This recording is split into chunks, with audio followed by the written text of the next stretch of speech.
Hey guys, welcome back to the channel and much awaited sequel because I really enjoyed the first movie and I think a lot of people enjoyed the first movie. We're talking about Shazam. The sequel is Shazam Fury of the Gods. Where did it go wrong? I don't know. But, oh, actually, I do know. Uh, I'm disappointed because I really was looking forward to this one. I thought the first one was brilliant. It had a lot of charm in it.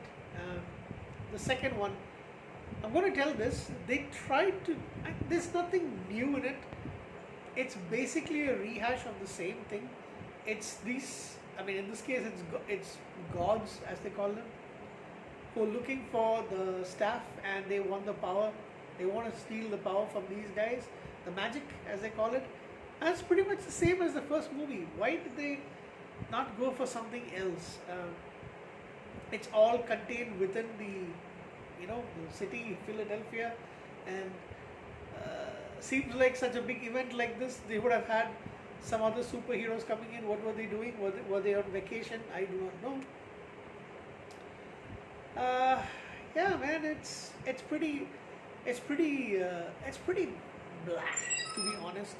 We're really disappointed with a lot of superhero movies lately, and this one, oh, it's not the worst.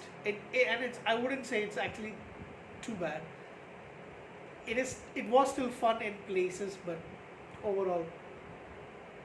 So of course, Shazam, Fury of the Gods, we have returning to the franchise. I don't know how many more movies they're going to make of this, but you definitely have Zachary Levi back as Shazam, Asher Angel, Jack Dylan Grazer, and I don't think there's a problem with the main cast, but it just seems like he was. I'm talking about Zachary Levi. It kind of felt odd in certain places. He just looks a little too old compared to the first movie, and I don't want to say that it's sounding mean. Probably he's around my age, but that fun that we saw with the first movie, so he's actually quite a few years younger than me. 4 years younger than me. He was born in 1980. He's 42 years old. But just felt a little odd. You also got Rachel Zegler, Adam Brody, Ross Butler, DJ Cortana, Grace Caroline Curie, Megan Good, Lucy Liu, Digimon Honsu, and Helen Mirren. So one of the things I said that where did things go wrong? I know exactly where they were wrong. Wrong choice of villains.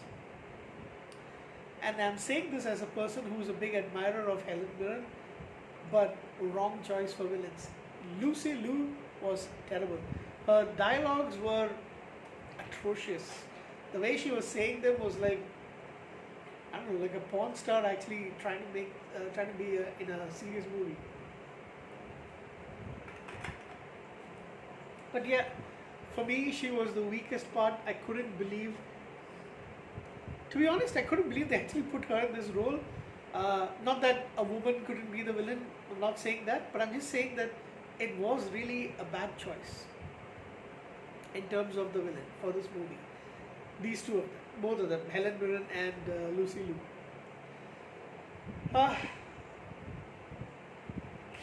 Where did it? Such. But again, it's like everything was pretty much the same. I did like the fact that the male adult actors were shown a little bit more than just the kids. Kids seem to be growing up a little bit, and you have to admit it's 2019 and it's 2023, so kids are going to grow up. There's even this thing about Asher Angel, who plays Billy Batson, Shazam's younger version, and he is a little worried that he's going to turn 18 soon and they may not be able to keep him in the house any longer, but he wants to be with the family. Also, one of the things I would want to say, I don't remember thinking about this in the first movie, but I did actually find out what Shazam stands for. It's the wisdom of Solomon, the strength of Hercules, the stamina of Atlas, the power of Zeus, the courage of Achilles, and the speed of Mercury. That together is Shazam. On the other hand, I must say that the young actor who plays that's Jack Dylan Grazer, who plays the disabled foster brother. He is superb. I mean, he is really funny. I think both the boys were actually pretty good. And I must say, Grace Caroline Curie as Mary Bromfield, she is one honey. Just found a little bit about her, so I would like to see her in more stuff. She's really hot, to be honest. She's a very pretty woman. And what else? Darla, the girl who plays, and she's also grown up a little bit, so you kind of lose that that angle about it. I think they should have tried to go for the sequel much earlier, but of course the pandemic also came in the way. What else? Digimon also plays the wizard Shazam, and I think it was good. He was pretty much in it a lot more than the first movie. I think he held his own quite a bit for this movie. But like I mentioned, the villains, oh my goodness. Lucy Liu as Calypso, Helen Mirren as Hespera, they were terrible. There's this new character, other than them adding on to them is, what is the name of the actor? Yeah, Rachel Zegler plays Anthea Ann, who is the youngest daughter of Atlas. The other two are the other older sisters. And she's got this manipulation abilities, pretty freaky in the movie. And she becomes Freddy's love interest, and she sides with them at the end, and she's joining the family in the house. Oh yeah, speaking of hotness, the actress who plays the foster mom, what's her name now?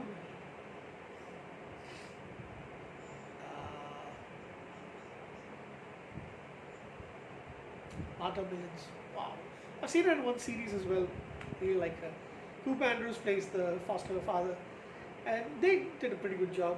That's the thing. I don't think there's anything that the actors could actually do except for the villains part. They should have come up with a better script, man. You had 4 years to come up with a good script, or at least 3. It was terrible. I'm going to see what the other comments were based on the.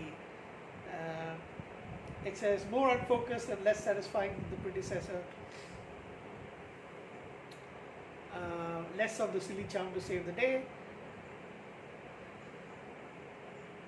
Some of the children who aren't so cute anymore after they've grown up a bit.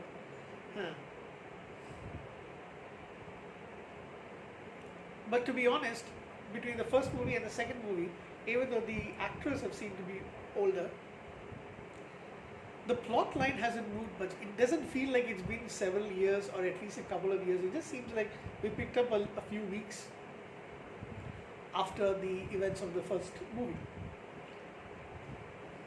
So it is kind of disappointing because I really liked the first movie and I wanted to watch, and I want to put these two movies together.